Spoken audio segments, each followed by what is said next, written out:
ஒரு பாத்திரத்தில் நம்மளுக்கு தேவையான அளவு தண்ணி எடுத்து ஊற்றிக்கணும். அதாவது 1/2 லிட்டர் அளவுக்கு 1/2 லிட்டர் தண்ணி எடுத்தால் 4 பேர் குடிக்க கரெக்டாக இருக்கும். அந்த தண்ணி நல்லா கொதிக்கணும். கொதித்ததுக்கப்புறமா நம்ம இன்னொரு பாத்திரத்தில் நம்ம கேவிஎஸ் ஹெல்த் மிக்ஸ் பவுடரை எடுத்து நார்மல் வாட்டர் விட்டு நல்லா கரைக்கணும். கொஞ்சம் கூட கட்டி இருக்கக்கூடாது. கட்டி இருந்தால் அந்த கூழ்லேயும் சின்ன சின்னதாக கட்டி வந்துடும். அதனால் தேவையான அளவு தண்ணி விட்டு நல்லா கரைச்சிக்கணும். நல்லா கரைச்சி முடிச்சதுக்கப்புறமா நம்ம ஹாட் வாட்டர் வச்சுருக்கோம்ல, அந்த வாட்டர் கொதிச்சிட்ருக்கோம். கொதிக்கிற வாட்டரில் நம்ம கரைச்சி வச்ச மாவை எடுத்து ஊற்றி நல்லா கலக்கணும். நல்லா ஒரு 15லேருந்து 20 நிமிஷம் வரைக்கும் நல்லா கொதிக்க விடணும். கூழ் நல்லா கொதித்து வரணும். கூழோட கலர் சேஞ்சஸ் ஆகும்.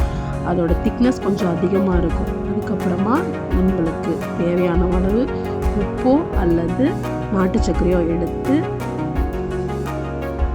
நல்லா கலந்து விட்டு குடிச்சிடலாம். அவ்வளோதான்.